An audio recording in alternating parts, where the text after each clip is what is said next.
Good day. On our last video, we spoke about treatment and the effect of starting treatment, that is, starting ARV treatment. This week, we are going to talk about hypertension, which is one of the chronic conditions that I'm living with. This is Zonabele Chayana, your host, and welcome to Blackie Speaks. So, when I was diagnosed with hypertension, I was 31 years old. And during that time, I was not obese, I was not fat.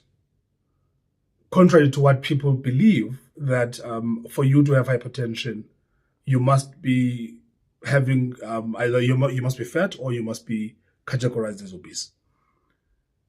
But what I think contributed to the hypertension diagnosis could have been the fact that I was also diagnosed with high cholesterol. Now, I'm suspecting that the high cholesterol was as a result of the ARV treatment that I was taking. So here I was at 31, weighing up, I think I was probably weighing around 75, 80 at that time, with high cholesterol, and I've just been diagnosed with hypertension. Even the hypertension diagnosis was not straightforward. I would have headaches, persistent headaches. I would have these headaches, and how these headaches presented, they presented with ephotophobia, meaning when the headache hit, I would need to be in a very dark space. No light, no noise. There must be silence, dead silence. And it must be dark in the room that I'll be in. That led to the treating physician saying or diagnosing me with migraines. At first, they said it's tension headaches, and later on, they said I have migraines.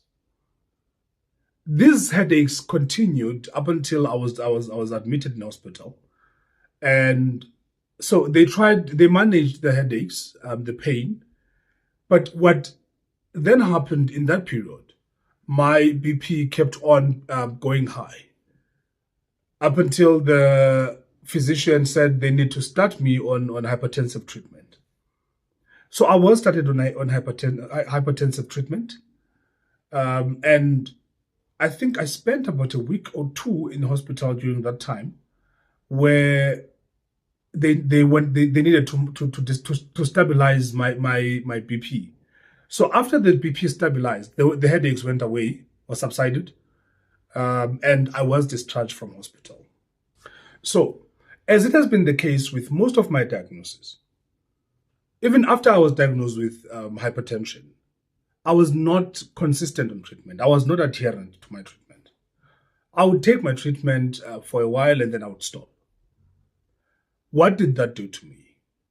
I would have swollen feet, I would have shortness of breath, I would have quite a number of things. And my BP kept on, going high, like it remained high, to an extent that I started getting hospitalized more and more due to uncontrolled hypertension.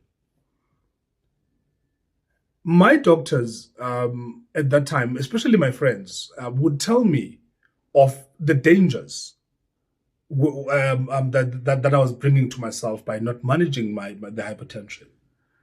Dangers like organ failure, dangers like your kidney failure, dangers like strokes, heart attacks. They named all of them.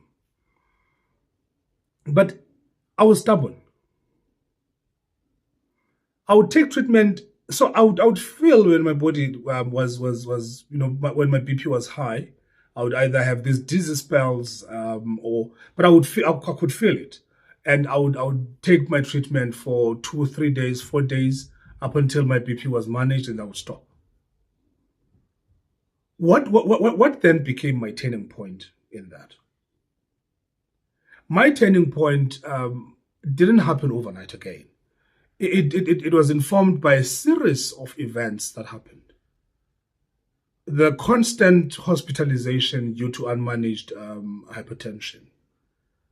I then started, I would collapse on the way to work, and they would say it was my heart.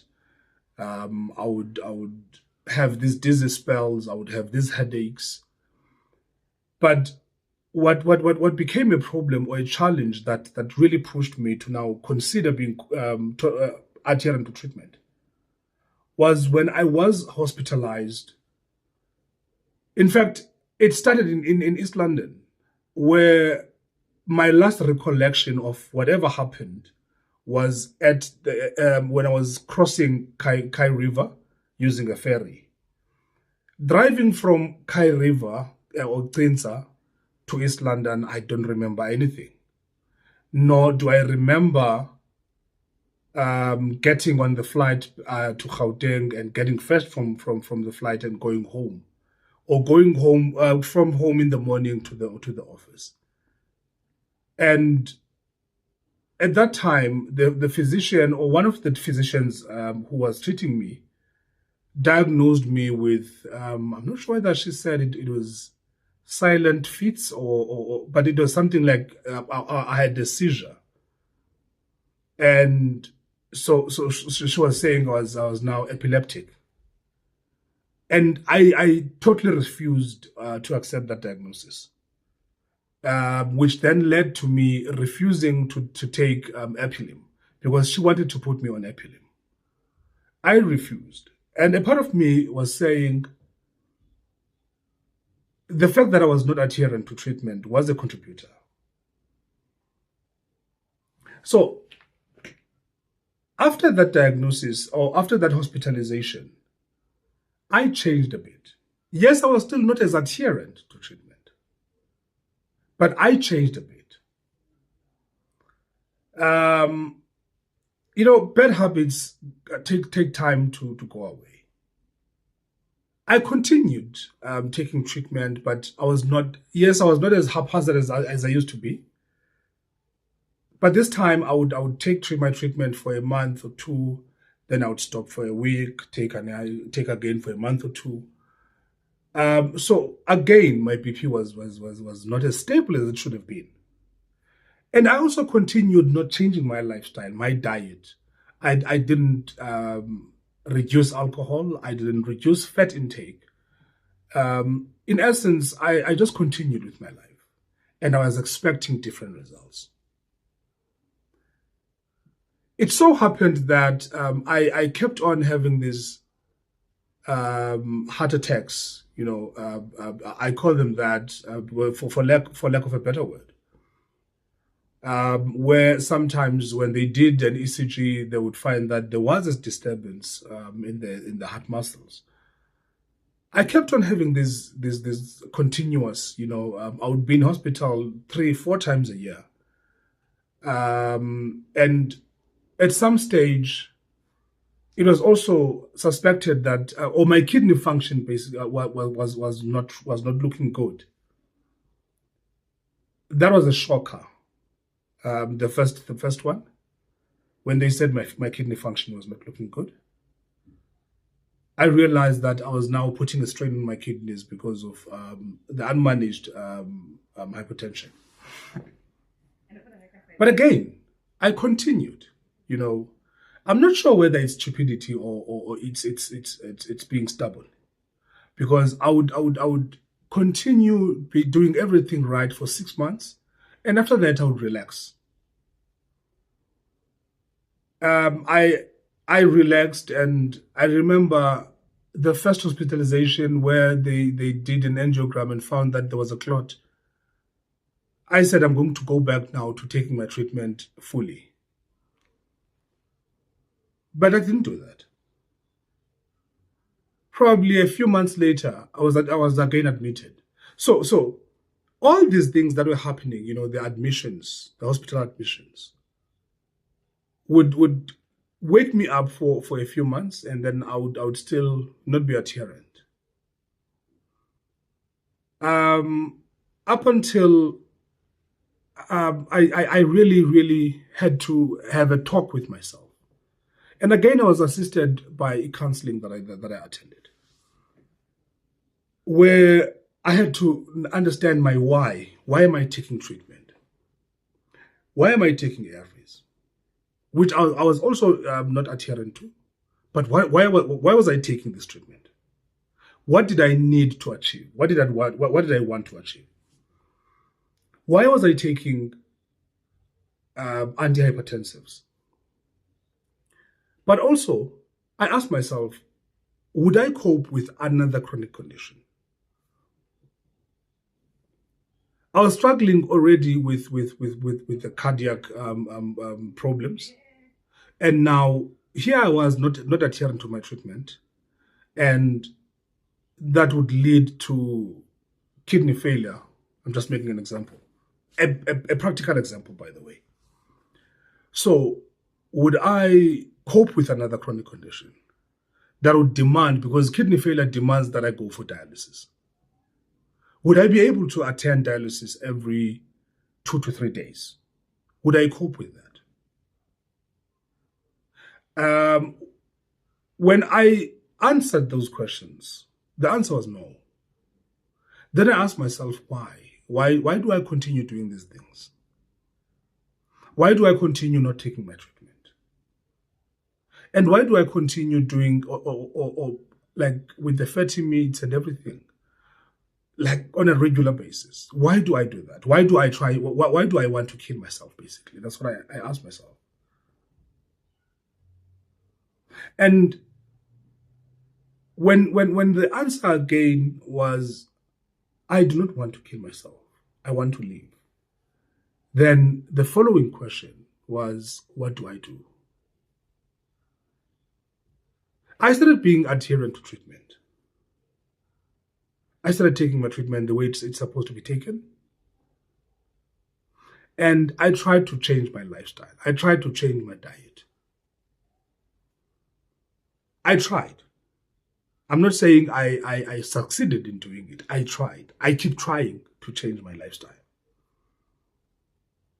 I also tried to lose weight. This is where, again, work with the hippo comes in. Because I started having these morning walks with the aim of being active, but also of losing weight. And guess what? With the combination of lifestyle changes, like your exercise, the treatment that I was taking, my BP got lowered to normal levels. Yes, I'm still on treatment, but now even if you were to check my BP today, you will find it within normal ranges. That is your 85 to 120. 85 over 120. I'm now not having as many of those dizzy spells. I understand now when I do have those, that is either I didn't eat, I took treatment without eating, or I did not take treatment. And I try to rectify those. So, in essence, I think living with hypertension and the dangers that hypertension causes to a person's body, and feeling or being close to having one of those challenges, that is, or side effects of not maintaining or managing your BP, is what gave me a wake-up call, a real wake-up call that I needed to change. As I come to our conclusion today, I want to re-emphasize that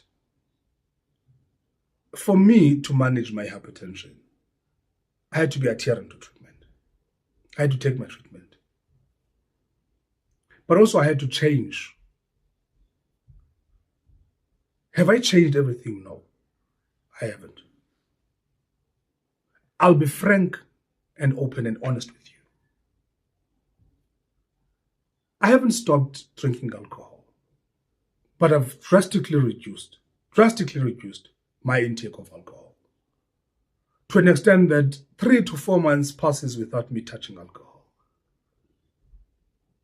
In fact, up to 6 months. I'm struggling to quit tobacco, which is one of the major contributors to hypertension or uncontrolled hypertension. I've drastically cut on the consumption.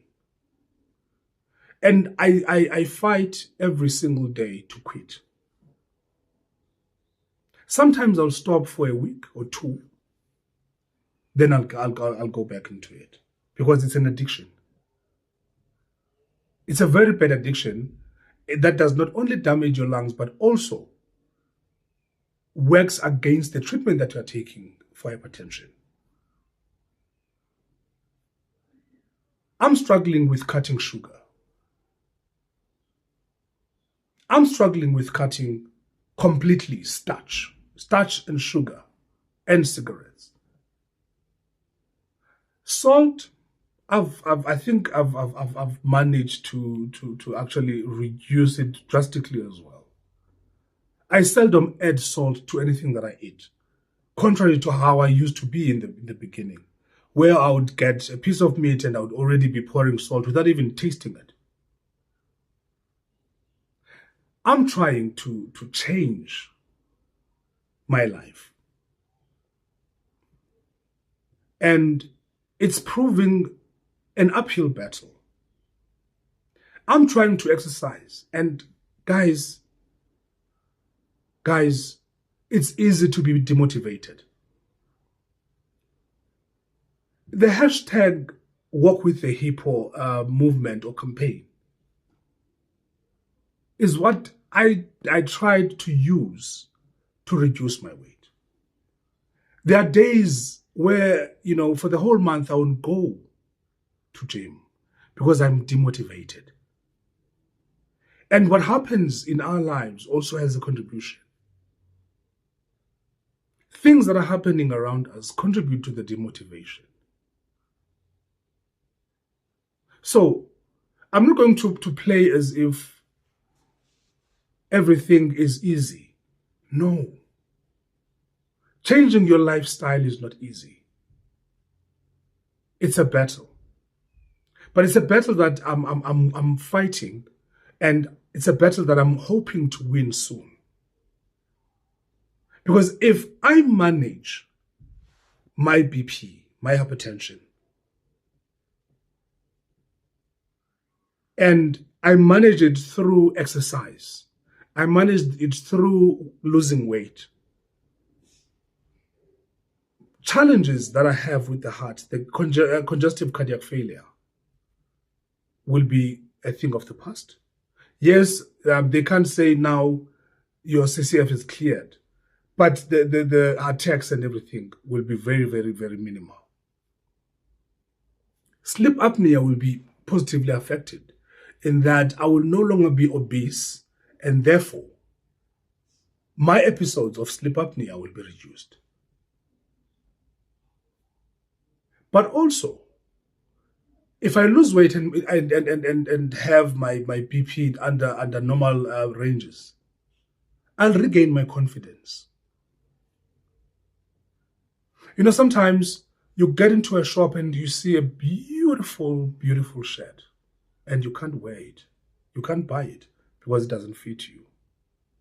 So these are things that if I do to manage my BP, the ripple effect of managing my hypertension will have wide-ranging results. So I'm urging all of you who are on treatment, please adhere to a treatment. If you are hypertensive or if you have any lifestyle disease, please change your lifestyle. Please try and fight for a better you, a healthier you. To those who watched this today, thank you so much. If you are one of our returning viewers and you have already subscribed, thank you. If you have not subscribed, please do so.